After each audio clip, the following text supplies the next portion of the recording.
Let's talk a little Colorado Buffaloes football. And it's been a little quiet, ever since we got the big announcement with Jordan Seaton on the personnel side for the team. Obviously, Charles Kelly, we found out that he's going to leave and no longer be the defensive coordinator for the Colorado Buffaloes. But, when that news came out, I saw a lot of the anti-Deion crowd of like, oh, what are they going to do now? Another coach who had SEC experience is leaving. Like, what is Prime going to do? And then, you've got the Deion faithful. It's like a war of attrition with these people that go back and forth. And like, you got like the college football Twitter accounts that sometimes defend Deion, and it's all like, Coach Prime's always one step ahead of this. Coach Prime knows everything before the public knows it. This is all part of the plan. This is all part of the process. Where do you fall on this situation, Chase Howell? I was not expecting them to either let go or part ways, whatever word we're going to use. I think probably part ways. It seems like it was more of a mutual parting of ways. I didn't expect them to part ways with Coach Kelly, but it sounds like Coach Prime has a plan. Carl Reed of 24/7 Sports, one of Adam's colleagues, who covers a lot of recruiting. He is a man that we know is in the know. He's close with Coach Prime. He had a tweet out there that said he talked to Coach Prime this morning about defensive coordinator Charles Kelly moving on to Auburn. This was something that they both agreed upon. Coach Prime is always first coaches making the moves they feel are best for their careers and their family. That makes it sound like Coach Kelly was wanting to move back to the South. He liked living in Alabama.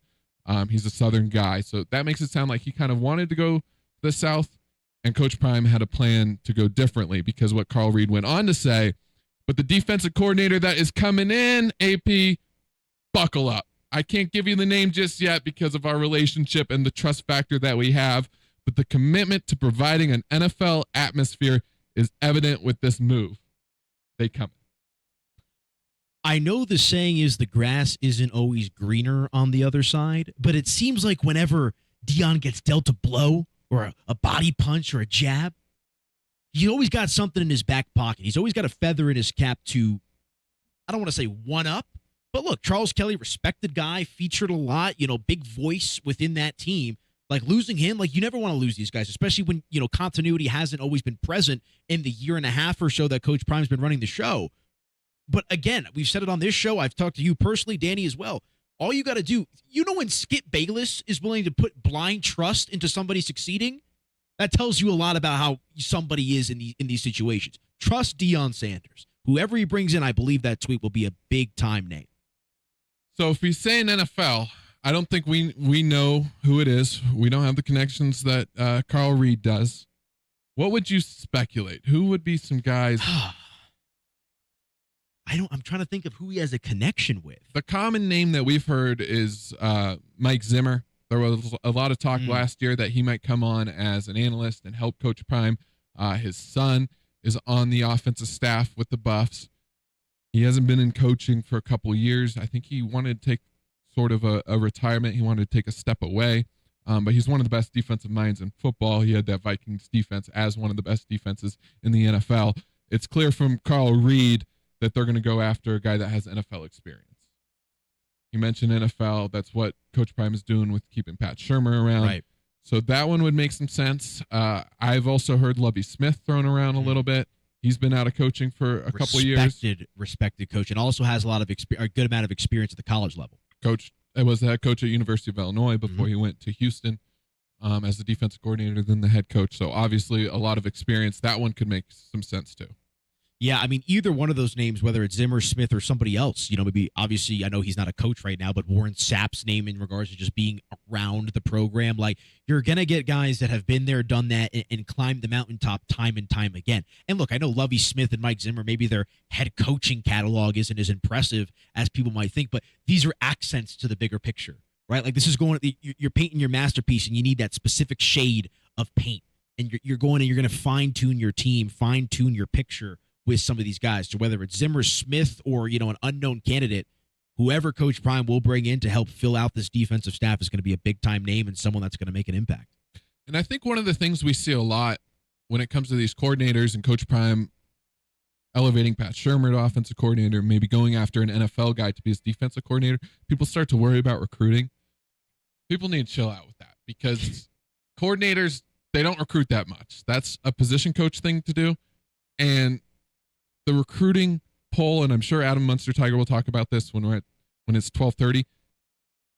It's Coach Prime. They're coming here because Coach Prime. Yes. He's the number one recruiter. He's the only recruiter that matters. Yes. So they need brilliant minds as offensive and defensive coordinator. They don't need brilliant recruiters.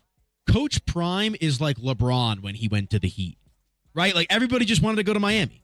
I'm going to go play with LeBron. I'm going to go play with LeBron, right? I'm going to go play with Dwayne Wade and Chris Bosh. We're going to go play over there. That's the same kind of apples to apples comparison. People are coming here for Deion Prime, not everything else. You need a schemer Yes. as your coordinator. And most recently, Charles Kelly departing the Colorado Buffalo staff to go back down south and coach for Auburn. Let's start there. What do you make of the decision from Charles Kelly and Coach Prime to go their separate ways, and what do you think the future has in store for Colorado at that defensive coordinator position? Yeah, I think once the initial surprise of it wore off, it made sense because Charles Kelly had interviewed for the job at Auburn the previous offseason. He went to school there. He spent basically his whole coaching career in that part of the country.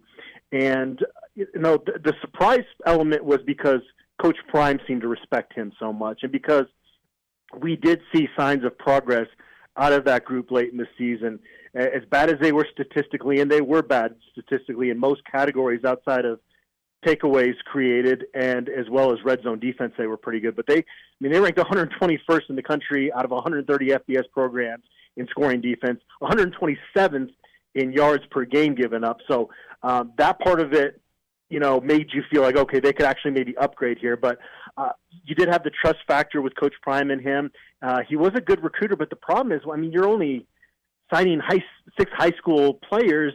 The importance of that is mitigated a little bit. And so I think for him going to be a co-defense coordinator in the SEC at the school that he's most familiar with in college football and being able to spend a little bit more time doing the high school recruiting, I think, in that part of the country, it's a good fit for him. And then you look at Colorado, and you guys were talking about the tweet that Carl Reef put out there. He's a colleague of mine, and he's as close to Coach Prime as anybody in the media, if not closer than anybody else in the media. So he teased the NFL aspect there, and certainly that's piqued everybody's interest, and we'll wait and see. Right now we're just kind of speculating that it's under lock and key, and the people that respect Coach Prime so much, they're not going to let the cat out of the bag before they're ready to make some type of announcement. So until that point comes, it's speculation. I would venture to guess they'll get somebody just as good, if not even upgrade, and if it is somebody that has primarily NFL experience, that would concern me a little bit if that coach didn't have a ton of college experience in most cases. But again, going back to the point I made, they just signed only 6 high school guys. I think a coordinator that has that NFL pedigree is more attractive for portal guys. You look at a Will Shepherd that's transferring in from Vanderbilt. Yeah, he wants to win games at Colorado. He wants to enjoy team success, but he's trying to work his way into the NFL draft pick. And you look at a lot of the defensive guys they brought in. They're going to look at a defensive coordinator coming in with that NFL pedigree, and that's going to be probably pretty attractive to them. Viewing that guy as somebody that has the NFL mindset and can help get them ready for that next jump. So I'm as anxious as anybody to find out who their next DC is going to be. So that was kind of going to be my question, is what you answered right there at the end. But I'm wondering, for the listeners as well, why do you think Coach Prime prioritizes NFL experience over college experience? I think that just meshes better with his mindset. He's spent so much time analyzing the NFL, and you thought that Sean Lewis coming in as their OC was going to be able to develop this up-tempo scheme that was going to take advantage of the altitude, and it all sounded great. But then, Shedeur Sanders was getting frustrated because guys were making mistakes. They were playing faster than the guys could handle. And so I think an NFL mindset of slowing things down a little bit offensively. And then defensively, that is a question mark because, this is somebody that's going to need to know how to scheme for opposing offenses in college, not the NFL. So that would be maybe one concern. But, if you hired a Ken Norton Jr. that's been in college for a little bit, he has got a little bit more experience in that area. Mike Zimmer was a defensive coordinator at Washington State in the past, and he said in articles that he spent a lot of time watching film in recent years. So as long as it's somebody that's kept up with the trends of offenses in college or has at least coached in college somewhat recently, maybe that mitigates the issue there a little bit. But again, I think the ultimate thing is that's what Coach Prime meshes better with is some of those philosophies that those NFL guys have. Yeah, and I think, one thing that Chase and I were talking about in the last segment is whoever ends up replacing Charles Kelly in that role is going to be someone that's been there, done that, brings a lot to the table. So I don't think you're going to have to worry for a third or a fourth option here. Coach Prime's going to go get somebody that he feels supremely confident in. So I'm curious to see how it shakes out.